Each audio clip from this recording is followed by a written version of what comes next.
I already got so Mech Cadets. It came on Netflix, and I just finished watching it. I think I finished watching on Friday. I gotta admit, I gotta admit, this was pretty good. This is actually one of the best. They had a Netflix had another one called Super Robot something a couple years ago. I did a review on it. I thought it was okay, but it's nothing compared to this. This is very good. Let's get this out the way. The voice acting was fine. We're not gonna go in order with the voice actor.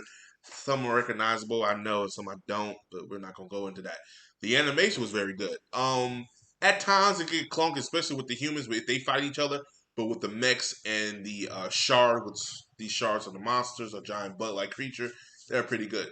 What this show remind me of? It reminds me of at times it kind of reminds me of Transformers Prime, just a little bit. I think because also the studio that made Transformers Prime worked on this too. I could be wrong, but it also does. And I'm talking about the fights, like in the desert, not like the transformation, Autobots and all the stuff. But it did remind me of this anime called Blue Gender that came out many years ago, in the '90s. Oh my god! So Blue Gender, I'll give you the description, is a man that's frozen. He gets frozen in time. Let's say he's in the '90s. He wakes up in I think around like 2022 or 2033, and it's a post-apocalyptic world, and the bugs are running the world like roaches and all them. And now they have these big giant robots to take on the damn robot. I mean, the bugs are killing them, stuff like that. It's different premise, but it kind of reminds me of, especially in the desert fight, and how the world is, stuff like that. So, what did I think of it as a show of a whole? I'll have to give it a solid one. If between 1 out of 5, I'll have to give it a solid. No, not 1 out of 5, but 1 out of 10. 1 out of 10, I have to give it a solid 7, like a 7 point. 7 point. I'll go with between a 7.5 and an 8. So I see myself rewatching it again, and I see myself rewatching this show before the next season if they get another season. Like I said, if I like it, it usually gets a 7, and if I don't like it, it gets a 6 and a 5, and everything afterwards. You don't see me talk about that show again. I don't even like mention that show again. Sometimes I do a second look on it, and it's still a 7 or 5. I don't even bother. But this one, I can see myself rewatching it again, especially for me to prep myself for season 2. Um, like I said, pretty much you have your three main characters. The main character right here, I believe, is Takanaka. Uh, let me see here, because we're not going to go with this. So we have you. We have a girl named Olivia. We have a girl named Ava, and then we have another one. Let's see.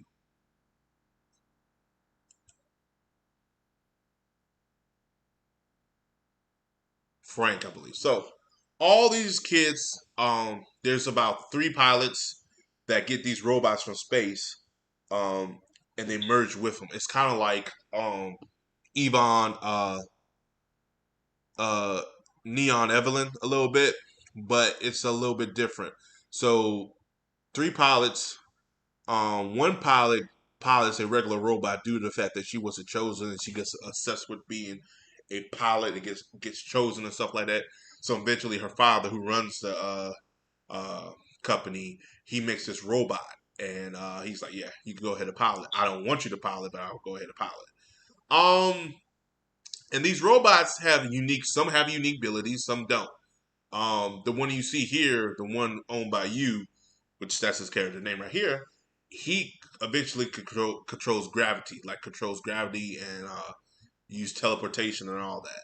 The other ones, I don't think they have a like ability like that. Matter of fact, I think he has the best ability. So of course, the main character has the one that can win all fights. You're probably wondering, is the show very woke? No, it's not. Matter of fact, there's no really a relationship established in here other than Ava and I believe the other character who pilots the green mech, because there's a red one, there's a blue one, and a green one.